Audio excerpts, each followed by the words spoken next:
என் கூடவே ஒரு பையன், என் கூடவே 5 வருஷம் பக்கத்து சீட்டே. எனக்கு கல்யாணம் ஆயிடுச்சு, அவனுக்கு கல்யாணம் ஆயிடுச்சு, 2 பேரும் பாத்துக்கல.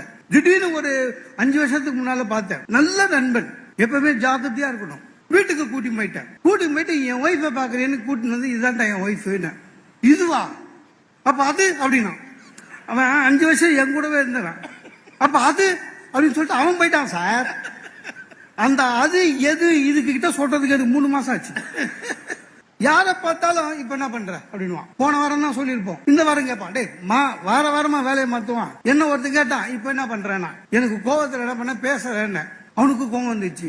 நம்ம எல்லாம் ஊமை மாதிரியும் இவன் பேசுறவன் மாதிரியும் பேசுற. சரி, சோத்துக்கு என்ன பண்றேன்னா, நான் சொன்ன பேசுறல்ல பணம் கொடுப்பாங்கன்னு.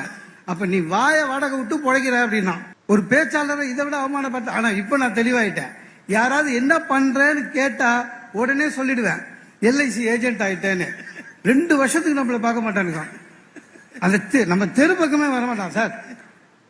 வேற வழி இல்ல.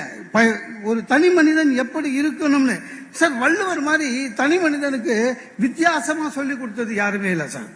நீ குடும்பஸ்தனாவே இரு, துறவியா மாறலான்றான். எப்படா?